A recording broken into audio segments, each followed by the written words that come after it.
প্রতিরক্ষা কোনো রাষ্ট্রের একটি গুরুত্বপূর্ণ অংশ হল প্রতিরক্ষা বিভাগ।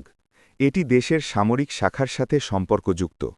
বাইরের কোনো দেশ বা শত্রুর আক্রমণ থেকে দেশ ও জাতিকে রক্ষা করার জন্য, অর্থাৎ কোনো রাষ্ট্রের নিরাপত্তার জন্য যে গুরুত্বপূর্ণ ইউনিটটি সংশ্লিষ্ট থাকে তাকে প্রতিরক্ষা বলে। দেশের সার্বভৌমত্ব রক্ষাই এই ইউনিটের প্রধান কাজ। প্রতিরক্ষা এবং আইসিটি তথা তথ্য ও যোগাযোগ প্রযুক্তি একে অপরের সাথে ওতপ্রোতভাবে জড়িত। আইসিটির অগ্রগতির সাথে সাথে প্রতিরক্ষা শিল্পেরও অগ্রগতি হয়। আইসিটি প্রতিরক্ষা শিল্পকে দিয়েছে আধুনিকতার ছোঁয়া। যেমন একসময় বোমার কোনো নিজস্ব বুদ্ধিমত্তা ছিল না, তাকে যেখানে নিক্ষেপ করা হতো সেটি সেখানে আঘাত করত।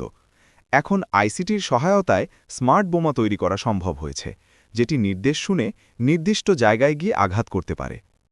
প্রতিরক্ষা শিল্পে আইসিটির গুরুত্বপূর্ণ প্রভাব। স্যাটেলাইট যোগাযোগ ব্যবস্থার দ্বারা দূর থেকে যুদ্ধক্ষেত্রের পরিস্থিতি সরাসরি সম্প্রচার, পর্যবেক্ষণ ও কমান্ডিং করা সম্ভব হয়। সেনাবাহিনীকে প্রশিক্ষণ দেওয়ার কাজে সিমিউলেশন এবং ভার্চুয়াল রিয়ালিটি পরিবেশ তৈরি করে ব্যাপকভাবে তথ্যপ্রযুক্তিকে ব্যবহার করা হয়। এটি নিরাপদ, অর্থসাশ্রয়ী এবং ২৪ ঘণ্টা চালু রাখা সম্ভব। মিসাইল বা ক্ষেপণাস্ত্র তথ্যপ্রযুক্তি ব্যবহার করে অত্যন্ত কার্যকর ও নিখুঁতভাবে লক্ষ্যবস্তুতে আঘাত হানতে পারে।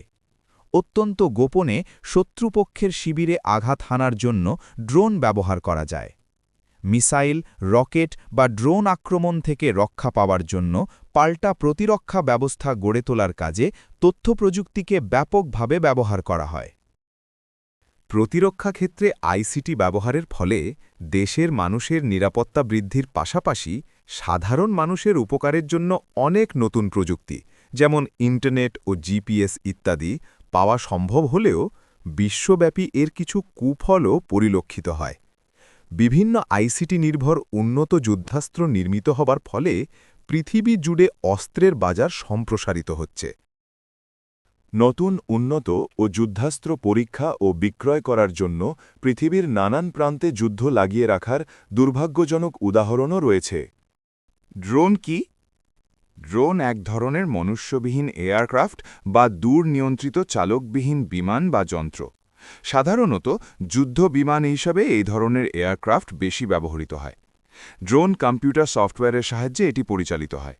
যেসব ক্ষেত্রে মানুষের পক্ষে বিমান চালনা করা বিপজ্জনক, ঝুঁকিপূর্ণ অথবা কঠিন, সেসব ক্ষেত্রে মানববিহীন এয়ারক্রাফট ড্রোন ব্যবহার করা হয়।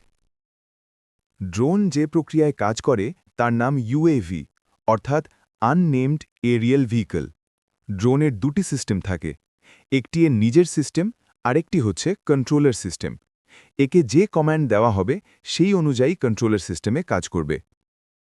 আকাশসীমায় গুপ্তচর বৃত্তি চালানো, নিজ দেশের আকাশসীমা পাহারা দেওয়া, আবহাওয়া পর্যবেক্ষণ, শত্রুপক্ষের বেতার ও রাডার সিস্টেমে ব্যাঘাত ঘটানো, আড়ি পেতে তথ্য জোগাড় করা এবং আরও নানা ভূমিকা পালন করতে পারে এ বিমান।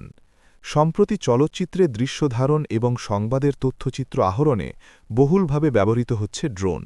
এমনকি সাধারণ ব্যবহারকারীদের ছবি তোলার জন্যেও ড্রোন ব্যবহার করছে।